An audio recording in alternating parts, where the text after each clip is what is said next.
Hi ಎಲ್ಲರಿಗೂ ನಮಸ್ತೆ. ನಾನು ನಿಮ್ಮ ಆಶಾ ಚಂದ್ರಭಟ್. ಆಶಾಸ್ ನಳಪಾಕಕ್ಕೆ ನಿಮಗೆಲ್ಲರಿಗೂ ಸ್ವಾಗತ. ಇದೆಂತ ಅಂತ ನೀವು ನೋಡ್ತಿರ್ಬೋದು.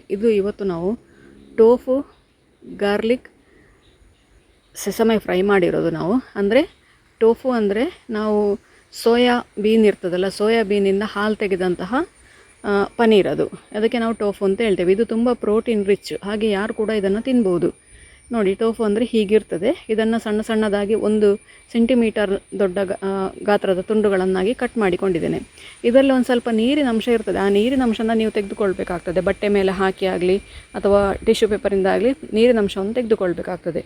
ಇದನ್ನು ಮಾಡಲಿಕ್ಕೆ ಈಗ ನಾನು ಒಂದು 4 ಟೇಬಲ್ ಸ್ಪೂನಷ್ಟು ಮೊಸರು ಹಾಕ್ಕೊಂಡಿದ್ದೇನೆ.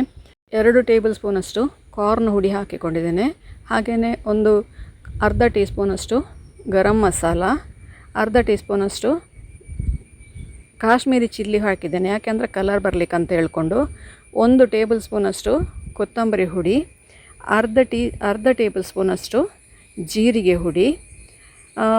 ಜೀರಿಗೆ ಹುಡಿ ಹಾಗೂ ಕೊತ್ತಂಬರಿ ಹುಡಿ ಯಾವಾಗಲೂ 1:2 ಪ್ರಮಾಣದಲ್ಲಿ ಹಾಕ್ಕೊಳ್ಬೇಕು. ಕೊತ್ತಂಬರಿ 2 ಹಾಕಿದರೆ ಜೀರಿಗೆ 1 ಹಾಕಬೇಕು. ಇದೆಲ್ಲವನ್ನು ಕೂಡ ಚೆನ್ನಾಗಿ ಮಿಕ್ಸ್ ಮಾಡಿಕೊಳ್ಳುವ ಒಂದು ಸತಿ. ಇದಕ್ಕೆ ರುಚಿಗೆ ಬೇಕಾದಷ್ಟು ಉಪ್ಪನ್ನು ಕೂಡ ನಾವು ಈಗಲೇ ಹಾಕ್ಕೊಳ್ಬೇಕು. ಇದರ ಜೊತೆಗೇ 1 ಟೇಬಲ್ ಸ್ಪೂನಷ್ಟು ಶುಂಠಿ ಬೆಳ್ಳುಳ್ಳಿ ಪೇಸ್ಟನ್ನು ಕೂಡ ಹಾಕಿಕೊಳ್ತಾ ಇದ್ದೇನೆ ನಾನು. ಇದು ಒಳ್ಳೆ ಟೇಸ್ಟ್ ಕೊಡ್ತದೆ. ಹಾಗೆಯೇ ಗಾರ್ಲಿಕ್ ಇಲ್ಲಿ ಬೇಡ ಅಂತ ಆದರೆ ಸ್ಕಿಪ್ ಮಾಡಿಕೊಳ್ಬೋದು. ನಾನು ಒಂದು 10 ಎಸಳು ಬೆಳ್ಳುಳ್ಳಿಯನ್ನು ಸಣ್ಣದಾಗಿ ತುರಿದು ಅದಕ್ಕೆ ಸೇರಿಸ್ಕೊಳ್ತಾ ಇದ್ದೇನೆ. ಒಳ್ಳೆ ಫ್ಲೇವರ್ ಕೊಡ್ತದೆ ಅದು. ಹಾಗಾಗಿ ಇಲ್ಲ ನಿಮ್ಮ ಹತ್ರ ಗಾರ್ಲಿಕ್ ಹುಡಿ ಇದ್ದರೆ ಅದನ್ನು ಕೂಡ, ಅಂದರೆ ಬೆಳ್ಳುಳ್ಳಿ ಹುಡಿ ಇದ್ದರೆ ಅದನ್ನು ಕೂಡ ಸೇರಿಸ್ಕೊಳ್ಬೋದು. ರುಚಿಗೆ ಬೇಕಾದಷ್ಟು ಉಪ್ಪನ್ನು ಹಾಕ್ಕೊಂಡು, ಉಪ್ಪು ಒಂದು ಸ್ವಲ್ಪ ಕಡಿಮೆ ಅಂತ ಅನ್ನಿಸ್ತಾನೆ, ಹಾಗೆ ನಾನು ಪುನಃ ಒಂದು ಸ್ವಲ್ಪ ಹಾಕ್ಕೊಂಡೆ. ಅದಕ್ಕೆ ಚೆನ್ನಾಗಿ ಮಿಕ್ಸ್ ಮಾಡಿಕೊಂಡು ನಾವೇನು ಕಟ್ ಮಾಡಿ ಇಟ್ಕೊಂಡಿದ್ದೇವೆ ಆ ಟೋಫುವನ್ನು ಅದಕ್ಕೆ ಹಾಕಿ ಸರಿಯಾಗಿ ಮಿಕ್ಸ್ ಮಾಡ್ಕೊಳ್ಳಿ. ಕೈಯಲ್ಲಿ ಕೂಡ ಆಗ್ಬೋದು, ಸ್ಪೂನಲ್ಲಿ ಕೂಡ ಆಗ್ಬೋದು, ಹೇಗೆ ಕೂಡ ತೊಂದರೆ ಇಲ್ಲ. ಬಟ್ ನಾವೇನು ಪೇಸ್ಟ್ ಮಾಡ್ಕೊಂಡಿದ್ದೇವೆ ಆ ಪೇಸ್ಟು ಎಲ್ಲ ಟೋಫುಗೂ ಹಿಡಿಬೇಕು. ನಿಮಗೆ ಇನ್ನೂ ಸ್ವಲ್ಪ ದಪ್ಪ ಬೇಕು ಅಂತಾದರೆ ಕಾರ್ನ್ ಹುಡಿ ಒಂದು ಸ್ವಲ್ಪ ಜಾಸ್ತಿ ಹಾಕ್ಕೊಳ್ಬೋದು. ಇಲ್ಲ ಅದರ ಜೊತೆಗೆ 1 ಟೇಬಲ್ ಸ್ಪೂನಷ್ಟು ಅಕ್ಕಿ ಹುಡಿ ಹಾಕ್ಕೊಳ್ಬೋದು. ಎಣ್ಣೆಯನ್ನು ಬಿಸಿ ಆಗಲಿಕ್ಕಿಟ್ಟು ಎಲ್ಲ ಟೋಫನ್ನು ಕೂಡ ಡೀಪ್ ಫ್ರೈ ಮಾಡಿಕೊಳ್ತಾ ಇದ್ದೇನೆ. ಡೀಪ್ ಫ್ರೈ ಬೇಡ ಅಂತ ಹೇಳುವವರು ತವಾ ಫ್ರೈ ಕೂಡ ಮಾಡಿಕೊಳ್ಬೋದು. ನಾನು ಡೀಪ್ ಫ್ರೈ ಮಾಡಿ ಇವತ್ತು ಮಾಡಿಕೊಳ್ತಾ ಇದ್ದೇನೆ. ಇದನ್ನು ಚೆನ್ನಾಗಿ ಫ್ರೈ ಮಾಡಬೇಕು. ಹೊರಗಿನ ಕೋಟಿಂಗ್ ಒಂದು ಸ್ವಲ್ಪ ಕ್ರಿಸ್ಪ್ ಆಗ್ತದೆ, ಆವಾಗ ಅದನ್ನೆಲ್ಲ ತೆಗೆದ್ರೆ ಆಯಿತು. ಒಳಗಿನ ಟೋಫು ಗಟ್ಟಿಯಾಗೋದಿಲ್ಲ, ಸಾಫ್ಟಾಗಿ ಇರ್ತದೆ. ಬಟ್ ಹೊರಗಿನ ಕೋಟಿಂಗ್ ನೋಡಿ ಕ್ರಿಸ್ಪಿಯಾಗಿ ಬರ್ತದೆ.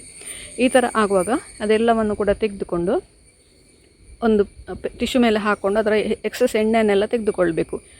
ಈಗ ಒಂದು ಬಾಣಲೆಗೆ ಸ್ವಲ್ಪ ಸಾಸಿವೆ ಎಣ್ಣೆಯನ್ನು ಹಾಕ್ಕೊಳ್ತಾ ಇದ್ದೇನೆ. ಸಾಸಿವೆ ಎಣ್ಣೆ ಆರೋಗ್ಯಕ್ಕೆ ತುಂಬ ಒಳ್ಳೆಯದು.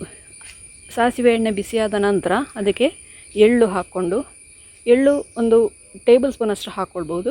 ಒಂದು ಅರ್ಧ ಟೀ ಸ್ಪೂನಷ್ಟು ಜೀರಿಗೆ ಹಾಕ್ಕೊಂಡು, ಈಗ ಸೋಯಾ ಸಾಸು ಸ್ವಲ್ಪ ಒಂದು ಅರ್ಧ ಟೀ ಸ್ಪೂನಷ್ಟು, 1 ಟೀ ಸ್ಪೂನಷ್ಟು ರೆಡ್ ಚಿಲ್ಲಿ ಸಾಸು, ಅರ್ಧ ಟೀ ಸ್ಪೂನಷ್ಟು ಟೊಮೆಟೊ ಸಾಸು, ಹಾಗೆಯೇ ಒಂದು ಅರ್ಧ ಟೀ ಸ್ಪೂನಷ್ಟು ಗ್ರೀನ್ ಚಿಲ್ಲಿ ಸಾಸು, ಅದರ ಜೊತೆಗೇ 1 ಟೇಬಲ್ ಸ್ಪೂನಷ್ಟು ವಿನಿಗರು.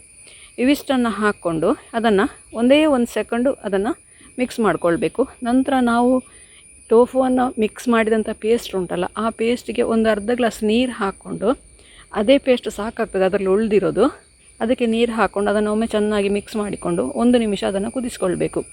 ಈಗ ಇದಕ್ಕೆ ಫ್ಲೇವರಿಗೆ ಖಾರಕ್ಕೋಸ್ಕರ ಅರ್ಧ ಟೀ ಸ್ಪೂನಷ್ಟು ಪೆಪ್ಪರ್ ಕೂಡ ಹಾಕ್ಕೊಳ್ತಾ ಇದ್ದೇನೆ. ನೋಡಿ ಎಷ್ಟು ಚೆನ್ನಾಗಿ ಮಿಕ್ಸ್ ಆಗಿ ತಿಕ್ಕಾಗಿ ಬಂತು ಅಂತೇಳಿ. ಈ ಥರ ಮಾಡೋದ್ರಿಂದ ಚಂದ ಕೋಟಿಂಗ್ ಬರ್ತದೆ ಅದಕ್ಕೆ. ಈಗ ನಾವು ಫ್ರೈ ಮಾಡಿದಂತಹ ಟೋಫುವನ್ನು ಅದಕ್ಕೆ ಸೇರಿಸ್ಕೊಂಡು ಚೆನ್ನಾಗಿ 1 ರೌಂಡ್ ಮಿಕ್ಸ್ ಮಾಡಿಕೊಂಡು, ಅಂದರೆ ಅದು ಸರಿಯಾಗಿ ಮಿಕ್ಸ್ ಆದರೆ ಸಾಕು. ಇಲ್ಲಿ ಬಿಸಿಯಾಗೋದು ಬೇಯುವುದೆಲ್ಲ ಎಂತ ಇಲ್ಲ, ಕರೆಕ್ಟಾಗಿ ಅದೆಲ್ಲವೂ ಕೂಡ ಒಂದು ಮಿಕ್ಸ್ ಆದರೆ ಸಾಕು. ನೋಡಿ ಕರೆಕ್ಟಾಗಿ ಎಷ್ಟು ಚಂದ ಕಲರ್ ಬಂದಿದೆ, ಹಾಗೆ ಎಷ್ಟು ಟೇಸ್ಟಾಗಿ ಕಾಣ್ತಾ ಇದೆ. ಆರೋಗ್ಯಕ್ಕೆ ಕೂಡ ತುಂಬ ಒಳ್ಳೆಯದು. ಎಣ್ಣೆಯಲ್ಲಿ ಫ್ರೈ ಮಾಡೋದು ಬೇಡ ಅಂತ ಹೇಳೋರು ತವಾ ಫ್ರೈ ಮಾಡಿಕೊಂಡು ಕೂಡ ಇದನ್ನು ಹಾಕ್ಕೊಳ್ಬೋದು. ಇಷ್ಟು ಮಿಕ್ಸಿಂಗ್ ಆದ ನಂತರ ಗ್ಯಾಸ್ ಆಫ್ ಮಾಡ್ಕೊಳ್ಳಿ. ಯಾಕೆಂದರೆ ಪ್ಯಾನ್ ಬಿಸಿಯಾಗಿರ್ತದೆ ಅದು, ಹಾಗಾಗಿ ಮತ್ತೊಂದು ನಿಮಿಷ ಹಾಗೇನೆ ಅದನ್ನು ಮಗಚಿಕೊಳ್ಳಿಕ್ಕೆ ಆಗ್ತದೆ. ಇಲ್ಲದಿದ್ದರೆ ಫುಲ್ ಡ್ರೈ ಆಗ್ತದೆ. ಮೇಲಿಂದ ಒಂದು ಸ್ವಲ್ಪ ಕೊತ್ತಂಬರಿ ಸೊಪ್ಪು ಉದುರಿಸಿದರೆ, ನುಗ್ಗೆ ಸೊಪ್ಪಿದ್ರೆ ನುಗ್ಗೆ ಸೊಪ್ಪನ್ನು ಕೂಡ ಉದುರಿಸ್ಕೊಳ್ಬೋದು. ಹಾಕಿ ಮಿಕ್ಸ್ ಮಾಡಿದರೆ ನಮ್ಮ ರುಚಿಯಾದ ಟೋಫು ಮಂಚೂರಿ ರೆಡಿ. ಇದನ್ನು ನೋಡಿ ಪ್ಲೇಟಿಗೆ ಹಾಕ್ಕೊಂಡು ಬಿಸಿ ಬಿಸಿಯಾಗಿ ಸರ್ವ್ ಮಾಡಿದರೆ ಆಯಿತು. ನೀವು ಕೂಡ ಒಮ್ಮೆ ಖಂಡಿತ ಟ್ರೈ ಮಾಡಿ ನೋಡಿ, ಹೇಗಾಯಿತು ಅಂತೇಳಿ ಕಮೆಂಟ್ ಮೂಲಕ ನನಗೆ ತಿಳಿಸಿ. ಲೈಕ್ ಕೊಟ್ಟು ಶೇರ್ ಮಾಡಿ. ನೀವು ಇನ್ನೂ ನಮ್ಮ ಚಾನಲನ್ನು ಸಬ್ಸ್ಕ್ರೈಬ್ ಮಾಡ್ಕೊಳ್ಳಿಲ್ಲ, ಸಬ್ಸ್ಕ್ರೈಬ್ ಮಾಡಿಕೊಂಡು ಪಕ್ಕದಲ್ಲೇ ಇರುವ ಬೆಲ್ ಐಕಾನನ್ನು ಒತ್ತಿ ನಮ್ಮನ್ನು ಸಪೋರ್ಟ್ ಮಾಡಿ. ಮುಂದಿನ ವಿಡಿಯೋದಲ್ಲಿ ಇನ್ನೊಂದು ಹೊಸ ಅಡುಗೆಯೊಂದಿಗೆ ಇನ್ನೊಂದು ಈ ಥರ ಹೆಲ್ದಿ ರೆಸಿಪಿಯೊಂದಿಗೆ ಪುನಃ ನಿಮ್ಮನ್ನು ಭೇಟಿಯಾಗ್ತೇನೆ. ಧನ್ಯವಾದಗಳು.